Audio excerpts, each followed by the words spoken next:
Good evening everyone, welcome to the 58th meeting of the Myling Group. Also happens to be the final event in Arts Week at Queen Mary. Very short introduction from me. Before we go any further, we say thank you to our esteemed friends at EDS for their continued support. Peter, over to you.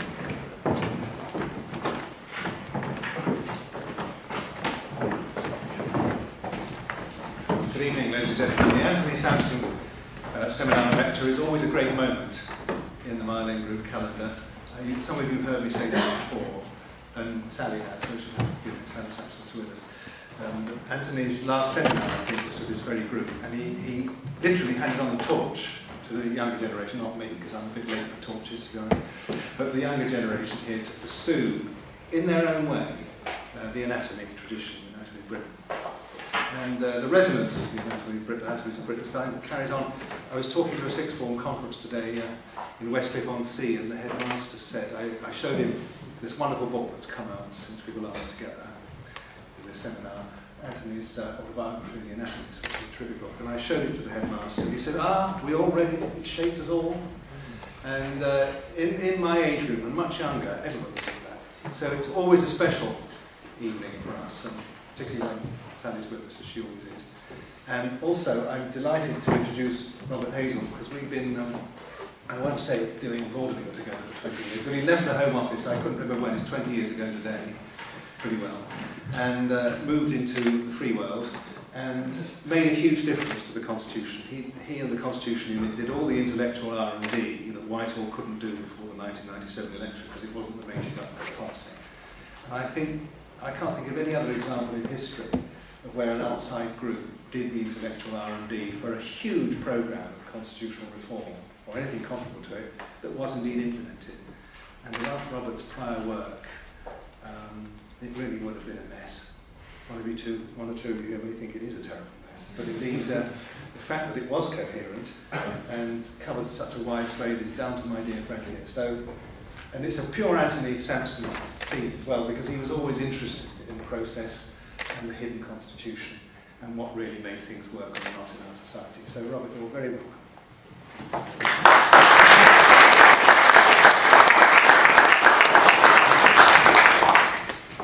Thank you, Peter, for that typically generous introduction. It's a very great honour to give this lecture in memory of Anthony Sampson and in the presence of his wife Sally. I remember, as Peter himself remembers, devouring the pages of The Anatomy of Britain when it first appeared in the early 1960s. I was then at school, and inspired by the writing of Anthony and others from South Africa, I helped found branches of the anti-apartheid movement and of Amnesty International. I've always admired the sharpness of his observation and the shrewdness of Anthony's conclusions, combined with his sense of the big picture. Something I also admire in my old friend Peter Hennessy. From time to time, he conducts another flight over Whitehall to chart the latest power structures under Tony Blair and Gordon Brown. Tonight I'm going to attempt something similar. Tomorrow, on the 1st of May, Labour will have been in power for 12 years, and they may be entering their last year in office. It's a good time to evaluate their legacy and their impact on the Constitution. I'm in no doubt that the constitutional reforms of the last 12 years will be seen by historians as New Labour's greatest single achievement. I think Peter is inclined to agree. But it's not a view shared by all our politics colleagues. Some have criticised the constitutional reforms as being trivial and ineffective. What I'm going to argue tonight is that although some of the reforms were implemented half-heartedly and some are still incomplete, their combined impact has transformed the British Constitution, and it is a dynamic and continuing process with further changes still to come. I'll go through the reforms item by item, starting with devolution in Scotland, Wales and England, then parliamentary reform and electoral reform, the Human Rights Act, the new Supreme Court and Judicial Appointments Commission. Forgive me if I miss out some items like Northern Ireland and touch only lightly on others. The main point is to view the whole. So, let us begin with a whistle-stop tour around the nations of the UK, starting in Scotland. I want to give you a sense of the constitutional ferment going on in each part of the kingdom. In the Scottish Parliament elections in 2007, 2 years ago, next week, the SNP gained just 1 seat more than Labour. And after abortive coalitions with the Liberal Democrats, Alex Salmond decided to form a minority government. He made it a flying start. In August, he published the white paper, Choosing Scotland's Future, a national conversation, which set out 3 broad choices for Scotland: the status quo, an extension of the powers of the Scottish Parliament, or full independence. This soon provoked the Unionist parties into fighting back. Labour, the Conservatives and the Liberal Democrats joined forces in the Scottish Parliament to use their parliamentary majority to establish a commission on Scottish devolution. Sir Kenneth Calman was invited to chair it, and in April last year, the commission started work. It's looking at possible changes to the devolution settlement in Scotland and the funding arrangements. In December, the commission issued an interim report, which is a useful guide to their thinking. They're exploring how much scope there is for greater divergence in health, education and welfare policy, while retaining what they call a common social citizenship across the UK. They've identified a list of possible subject areas where further powers might be devolved. Don't expect too much change on that front, because the devolution settlement is already generous. More significant are the changes the Commission is likely to propose to the funding arrangements to make the Scottish Government financially more autonomous and fiscally more accountable to the Scottish people. Running quite separately from the Calman Commission has been Alex Salmond's national conversation about the wider options, including independence. This initially generated a lot of loose talk about the possibility of independence, much of it wildly exaggerated. We looked hard at this in a research project and subsequent book we wrote on Scotland's path to independence, and concluded that there are at least 4 major hurdles that the SNP have to clear before Scotland might become an independent country. First, the SNP would need to have an overall majority in the Scottish Parliament to carry the necessary legislation to hold a referendum on independence. This was demonstrated last month when they lost a motion in the Parliament about holding a referendum. Unless the other parties go into meltdown, it's unlikely the SNP will ever have an overall majority on their own because of the Scottish Parliament's proportional voting system. Second, the referendum will not necessarily be carried. Opinion polls for the last 10 years have shown support for independence bumping along at around 25 to 35%, and this has been unaffected by the formation of the new SNP government. Support for the SNP in Scottish elections simply means support from an alternative government to Labour, and may not translate into support for independence come referendum day. Third, the referendum proposed by the SNP in their white paper would simply authorise the new Scottish government to start negotiations with the British government about independence. That's all they can do to stay within the powers of the Scotland Act. In our book, we argued for precisely such a referendum to trigger the negotiations, but we also argued for a second referendum once the negotiations had been concluded.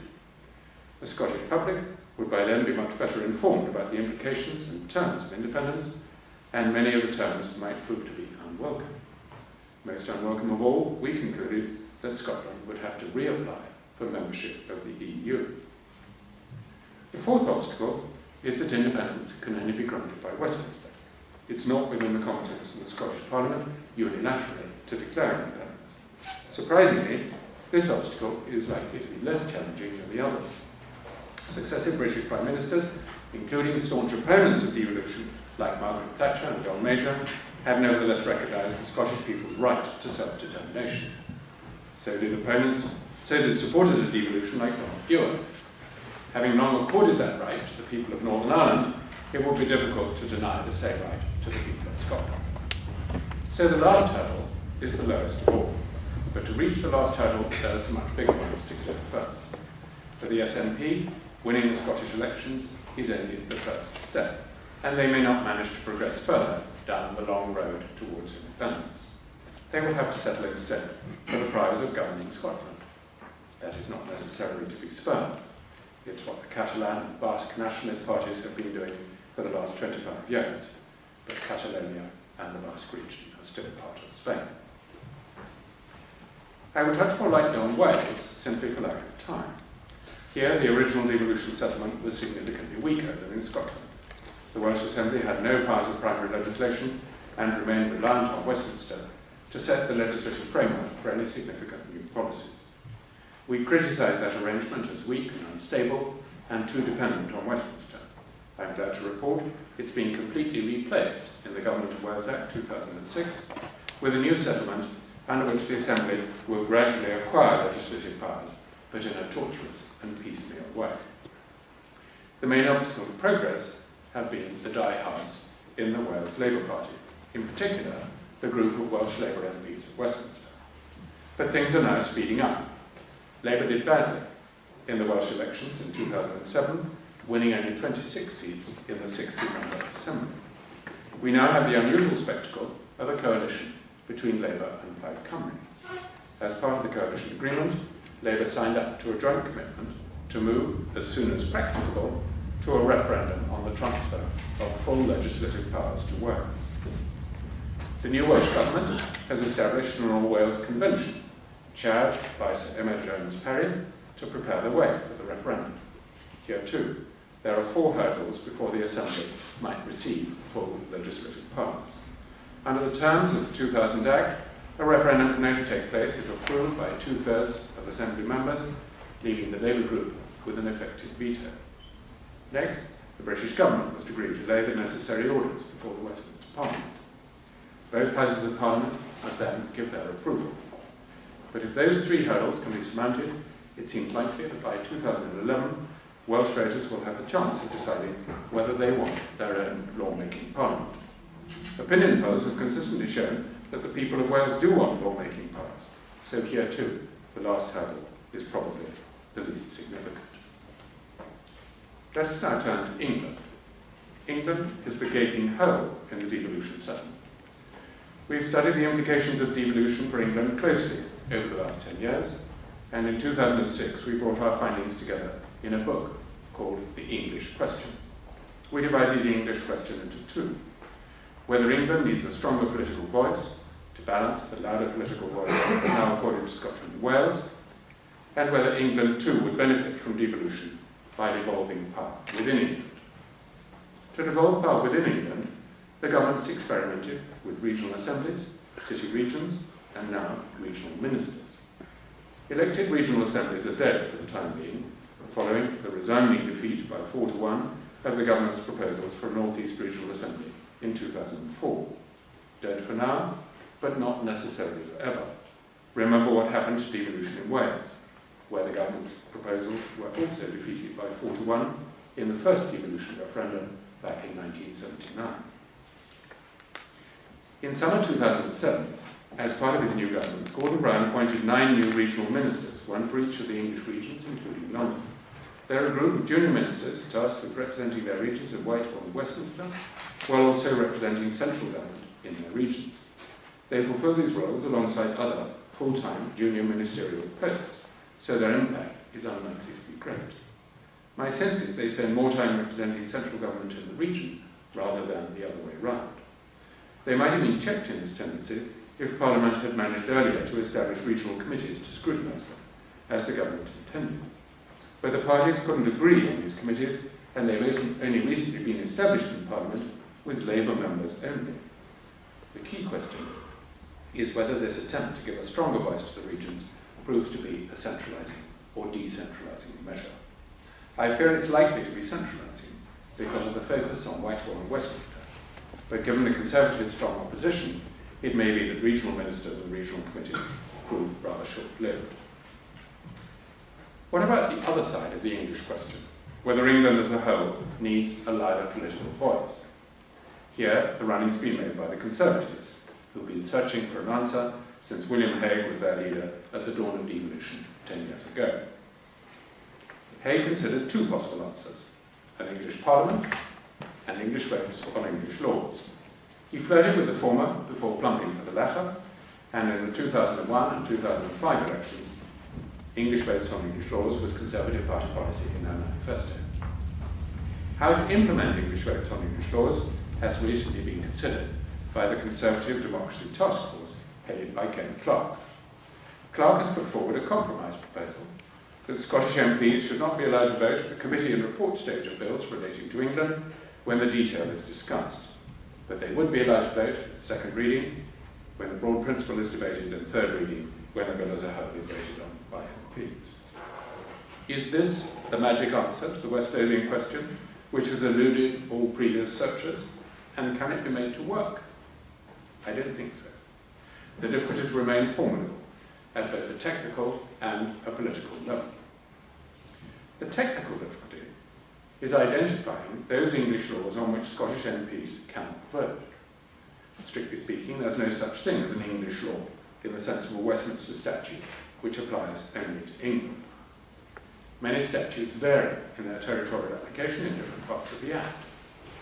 Is the Speaker to identify in advance those parts or clauses which are of interest to English members only? His rulings will be strongly contested because many English policies have spillover effects for the rest of the UK. If the technical difficulties are daunting, the political difficulties are even greater. Proponents of special procedures for English laws tend to underestimate just what a huge change would be involved. It would effectively create two classes of MP, ending the traditional reciprocity whereby all members can vote on all matters. It could in time lead to the creation of an English Parliament within the Westminster Parliament. These political difficulties cast doubt on the likelihood of English votes on English laws ever becoming a political reality. It may be significant that David Cameron, in his speech on the Union, given in Edinburgh in December 2007, made no mention of English votes on English laws. What might be giving him pause? By ending the equal voting rights of all MPs, the Conservatives could no longer claim to be unionist, but would have become an English party.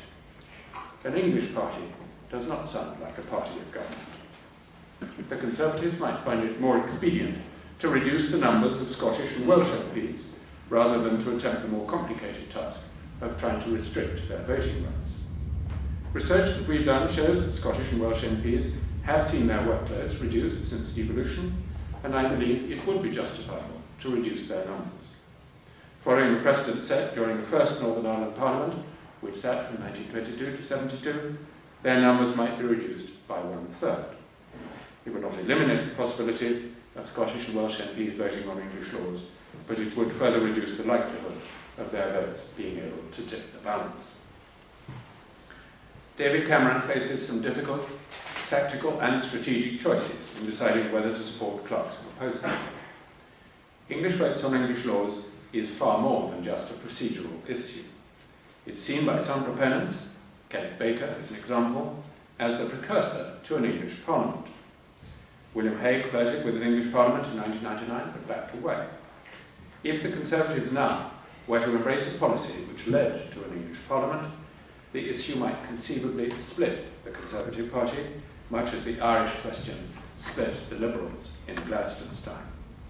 So I apologise for devoting so much time to this seemingly arcane issue, but it is potentially a big issue with high political stakes attached, and I think Cameron is beginning to understand that. Let me now come to Parliament, starting with the House of Lords. The first thing to recognise is the major achievement of removing the hereditary peers in the House of Lords Act 1999, which have persisted, an anachronism which have persisted throughout the 20th century, despite several previous attempts at reform. It's transformed the House of Lords into a much more confident and assertive institution. Let me illustrate the contrast. In the 12 years of this Labour government, it's been defeated only 5 times in the House of Commons, yesterday's vote on the Gurkhas being the 5th defeat. In the House of Lords, it's been defeated nearly 500 times. 1 in 3 divisions in the House of Lords, on average, results in a government defeat. The media rarely report that, but there's no doubt which house is the more effective in revising legislation. And no surprises that the recent allegations about cash for amendments occurred in the Lords, not the Commons. The NGOs and lobbyists know that if you want legislation amended, the Lords is now the place to target. The big change since 1999 is the fact that no single party has overall control in the Lords. The Labour and Conservative groups are roughly equal in number, with the crossbenchers and Lib Dems holding the balance of power. But the crossbenchers rarely attend, and research we have done shows that it is the swing votes of the Lib Dems which determine the result in 9 out of 10 divisions. The government could, in theory, create more peers until it has a majority. But it is said that so long as the Lords remain all appointed, it will not seek to do so. This is a really important self-denying ordinance, enshrining the Lords as a permanently hung second chamber. Its importance has not been recognised, and the new rule lacks a name. It needs one, if it is to be recognised as a proper constitutional convention. So here is a small challenge. What should we call the rule that no single party should seek overall control in the Lords to ensure that it gains lasting recognition as a constitutional convention? Of course, removal of the hereditary peers was only the first stage in Lords reform, with the second stage being the introduction of elections. Blair was not keen on elections to the Lords, nor was his lead minister, Lord Irvine, so little happened on their watch. Things have picked up since Gordon Brown became Prime Minister. He's much more committed to constitutional reform than Blair. He also has the impetus of the March 2007 votes in the House of Commons, when, on a free vote, the Commons supported an 80 or 100% elected second chamber. For 2 years, Jack Straw has been holding private talks with the other parties to try to broker agreement, and in July last year, he published a white paper recording the outcome, the 5th white paper on Lords reform since 1997. The cross-party group agreed on some fundamental principles, but disagreed on important details. There was agreement that members of the second chamber should be elected on a completely different basis from the House of Commons. They should serve long, non-renewable terms of office of 12 to 15 years, with elections in thirds. But there was no agreement on the size of the new second chamber, the electoral system, or the timing of elections. The Conservatives would like a chamber of 250 to 300 members, elected by first past the post. The Lib Dems favour STV or open lists. The government proposes a House of 400 to 450 members and invites views on the voting system. In the past, they favoured regional lists. The white paper discloses some important advances in government thinking. It repeatedly states that the government welcomes a stronger and more assertive House of Lords. It acknowledges that an elected second chamber is no threat to the primacy of the Commons, and it concludes that there should be no change to the powers of a reformed second chamber. But this is combined with some interesting omissions. There is no mention of the convention that no political party should seek an overall majority in the House of Lords, a convention that has no name, and no discussion of the merits of a part-time versus a full-time House. The assumption seems to be that in future all members will be full-time, whether elected or appointed.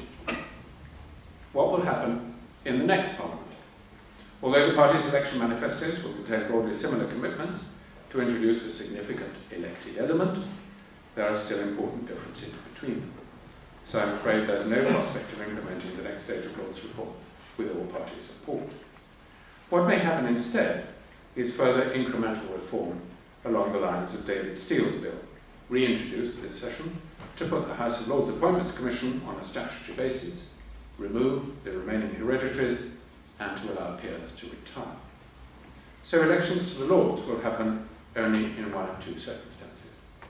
If Labour win an outright majority with a strong commitment to further Lords reform, or if the Lib Dems held the balance of power and can force Lords reform onto the agenda of the governing party as a condition of their support. That brings me neatly to the prospect of electoral reform for the House of Commons, because the two issues are closely linked. Labour's 97 manifesto boldly stated, "We are committed to a referendum on the voting system for the House of Commons. An independent commission on the voting system will be appointed early to recommend a proportional alternative to the first-past-the-post system." The independent commission was duly appointed, chaired by Roy Jenkins, and in '98 it recommended a semi-proportional voting system dubbed AV+. The plus was for a relatively small number of top-up seats, around 15% of the whole, to ensure a limited degree of proportionality. In Labour's 2001 manifesto, the commitment to the referendum was significantly modified. In its place was a commitment to review the experience of the new voting systems introduced in 1999 for the devolved assemblies in the European Parliament. The manifesto then stated, deadpan, "A referendum remains the right way to agree any change to Westminster." there was little support in the Cabinet for holding a referendum, with only 3 Cabinet ministers known to be in favour of proportional representation, so the commitment effectively was shelved. The 2005 manifesto contained almost identical wording. Conventional wisdom is that electoral reform is likely only to happen in a hung parliament. In our recent book, Constitutional Futures, we looked hard at the different options and concluded that in a hung parliament, electoral reform would be displaced by Lords reform. The Lib Dems would hold the balance of power and would be demanding PR for the Commons and elections for the Lords. Labour, or the Conservatives, in response would agree to elections to the Lords before conceding PR for the Commons. And they would argue with justification that it makes sense first to decide the electoral system for the Lords before changing the electoral system for the Commons, because the 2 electoral systems need to complement one another. It's worth adding a further cautionary note from Constitutional Futures. PR has become an article of faith for constitutional reformers, but it may not usher in nirvana for 2 reasons. First, if both chambers are elected on proportional systems, the second chamber might no longer prove a strong check on the first. With an extension of the present party system, the Lib Dems will be likely to hold the balance of power in both houses. If they were part of a coalition government in the Commons, it would severely curtail, if not neuter, Lib Dem opposition in the Lords. The second reason why nirvana might be short-lived is because both chambers might see title whipping and party control. In the Lords, this is an inevitable result of election. An elected chamber is bound to be less independent-minded than a group of people appointed for life. You would not think it from the way Parliament is portrayed by the media, but by comparative standards, we have unusually independent-minded parliamentarians in both houses. Look at the House of Commons vote yesterday. Some 70 Labour MPs abstained and 28 voted against. So the message is, PR could put that kind of independence at risk. I now turn to the Human Rights Act. Trivial or transformative? There's a lively debate amongst academic lawyers about its effectiveness. Some, like Keith Ewing, claim it was unnecessary and futile. Others lament the lack of a strike-down power. Being lawyers, they look mainly at the courts and miss the Act's effect on the other branches of government. The Executive and Parliament engage in much more careful and systematic scrutiny of legislation for human rights compliance. From my contacts in Whitehall, I am in no doubt about the effectiveness of the Act. It's taken very seriously by government lawyers and has imposed significant constraints on policy making. Every new policy is checked for human rights implications, and new legislation cannot be introduced into Parliament without a certificate of ECHR compliance, a certificate which is then scrutinised closely by Parliament's Joint Committee on Human Rights. You can see from Tony Blair's evident discomfort with the Act how it has begun to bite. He was also scared by a long-running press campaign. The Sun, Mail and Telegraph have portrayed the Act as a charter for foreigners and scoundrels and EU-inspired to boot. A historical travesty. The ECHR stems from the Council of Europe, not the EU. You all know that, and we will let it pass. It's been a very successful media campaign. Tabloid pressure led Tony Blair to attack court judgments under the Human Rights Act, and in a speech in June 2006, David Cameron went one stage further and promised to scrap the Human Rights Act altogether and replace it with a British Bill of Rights. Under Gordon Brown, a British Bill of Rights is also the Labour government's policy. We are now in the intriguing situation where all major parties support a British Bill of Rights, but for different reasons. For Brown, it's part of his Britishness agenda, to be preceded by a British statement of values which will bind together the different nations and citizens of the UK. For Cameron, it's a means to avoid the more awkward court judgments, mainly involving the return of suspected terrorists, by allowing a more flexible interpretation of the ECHR under the Strasbourg Doctrine of the margin of appreciation. Cameron hopes, in human rights shorthand, that a British Bill of Rights might be ECHR minus. But lawyers in the Conservative Party, like Dominic Grieve, are telling him it has to be ECHR plus. The ECHR is the universal floor, beneath which no country can sink. Last August, the Parliamentary Joint Committee of Human Rights published a big report on a British Bill of Rights. Rather to my surprise, they came out strongly in favour of developing our own Bill of Rights and for it to include social and economic rights, but as aspirations which are politically enforceable by Parliament rather than legally enforceable by the courts. The new Child Poverty Bill, which will set the target of ending child poverty by 2020, offers an example of such a right. Meanwhile, the government has struggled painfully to develop its own ideas for a British Bill of Rights. After huge opposition in Whitehall, the Ministry of Justice finally published its Green Paper last month, a year later than planned. It's a strange and philosophical document. It has a whole chapter on responsibilities, while protesting that rights cannot be dependent on responsibilities. And while claiming that the government wants a wide-ranging debate, it appears to remove one important option by stating that the government does not consider a general model of legally enforceable rights or responsibilities to be the most appropriate for a future Bill of Rights and Responsibilities. The weakest part is the plans for consultation. I tried to encourage the government to be imaginative and set up a citizens' assembly, like the recent ones in British Columbia and Ontario, and give the Assembly the task of drafting a British Bill of Rights. At the least, they could have established an independent committee to promote a national debate on a Bill of Rights, as the Rudd government has recently done in Australia. But no, the government merely invites responses to the consultation paper in a usual way, with no deadline. The sad fact is, the government has run out of time, it's run out of money, and it still wants to try to control the terms of debate. I suspect most of you won't have heard that there is now a national debate on a British Bill of Rights. It's a debate which is going nowhere, at least in the rest of this Parliament. Finally, the Judiciary and the new Supreme Court. The Constitutional Reform Act 2005 initially caused the Judiciary great alarm because of the clumsy manner of its announcement. But in the vigorous debates which followed, the Judiciary won a series of important concessions.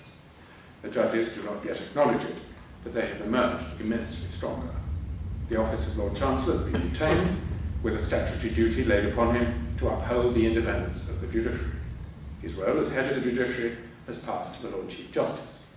The Lord Chancellor's power to choose new judges has been severely curtailed by the new Judicial Appointments Commission, and the apex of the legal system is to be crowned with a new Supreme Court.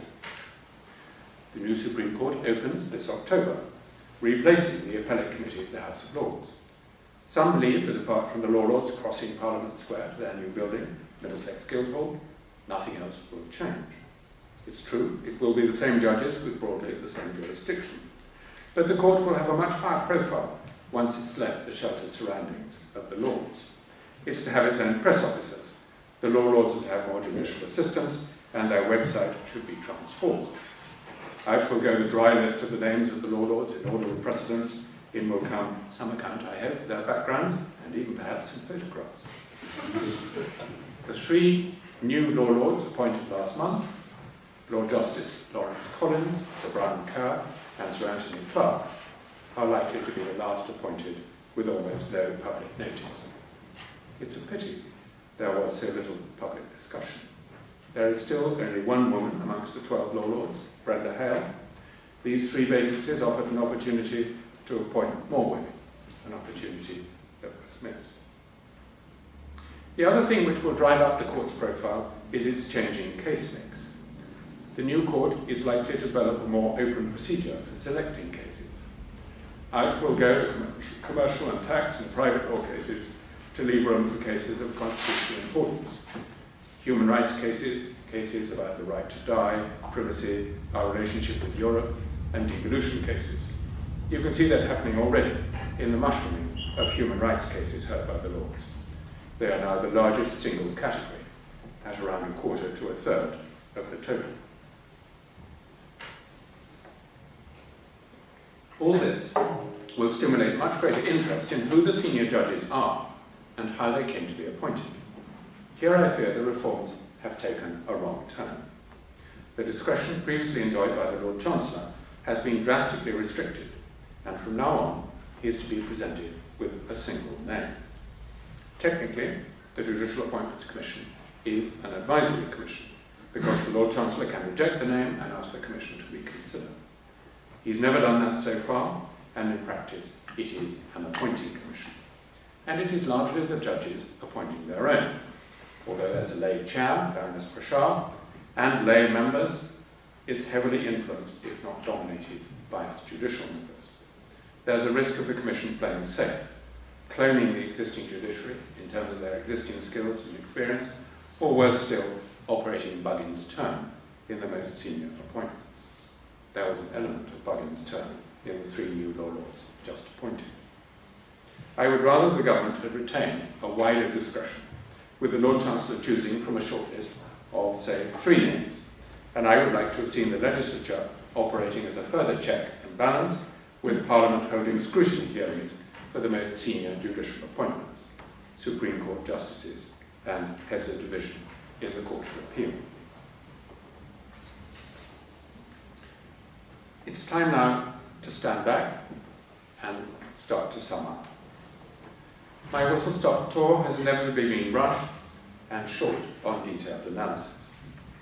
But by reminding you of the range of the government's constitutional reforms and their effects so far, I hope I have convinced you that they have been transforming and not trivial. You will have gathered there's almost certainly more to come. Constitutional reform is not a static process. It is dynamic. It unleashes powerful forces which can lead to further waves of reform. In my final minutes, let me speculate briefly what those might be. Gordon Brown, a much more committed constitutional reformer than Tony Blair, hoped to relaunch the constitutional reform programme with the Governance of Britain Green Paper in July 2007. His tragedy was that Blair had bagged all the big trophies. Devolution in Scotland, Wales and Northern Ireland, removing the hereditary peers, the Human Rights Act, freedom of information. True, that left behind some unfinished business, but much of it was unfinished because it was genuinely difficult. There is no appetite in the Labour Party for electoral reform. There are deep divisions within all the parties about the next stage of Lords reform. There are even deeper divisions about the desirability of a British Bill of Rights. So, despite the governance of Britain proclaiming Brown's bold aspiration of a written constitution with a Bill of Rights at its centre, in terms of substance, he was left with scraps.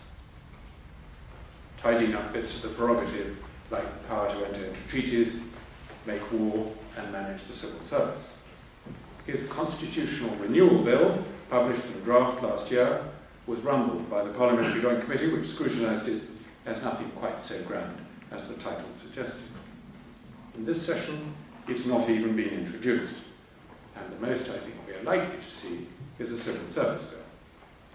Brown has also been hugely overtaken by events. Despite his strong commitment to constitutional reform, the economic crisis is what has dominated his premiership and is what he will be remembered for. What about the Tories? Well, although they're not thought of as constitutional reformers, they have accumulated some quite big commitments. The biggest is their commitment to hold a referendum, repeated by David Cameron today, on the new EU constitution, if it does not come into force by the time they are elected. We wait to see if the Irish solve that issue for them in the autumn. The Conservatives, as I've already mentioned, have a commitment to repeal the Human Rights Act and replace it with a British Bill of Rights, which they want to entrench. That's big. They also have some big ideas about parliamentary reform. David Cameron wants to reduce the size of the House of Commons by 10%, 65 seats. That's big, and challenging to achieve in their first term, as Cameron has promised. It will be counterbalanced by some of Ken Clarke's ideas for strengthening Parliament, reducing the number of ministers, electing select committee chairmen, more effective scrutiny of public spending. English votes on English laws will be big if they try to do it, bigger than they realise. And they talk big about decentralising in England. scrapping regional development agencies and giving power back to local authorities. In practice, their first term will be dominated by the fiscal crisis and the need for huge public spending cuts. Watch out for populist measures, like reducing the size of Parliament, culling quangos, some of which will have constitutional implications. In closing, let me offer 3 parting reflections on our unwritten constitution. First is the importance of constitutional guardians. The judiciary are vitally important, and their role will be more prominent with the creation of the new Supreme Court. Also of central importance is Parliament. But in guarding the Constitution, the second chamber is as important as the first, and is likely to become more important. It's a classic role for second chambers to be a constitutional long stop. Over time, the Lords should develop the role further with the help of its new Constitution Committee. Other guardians within Parliament are the new Joint Committee on Human Rights and the new Justice Committee of the House of Commons.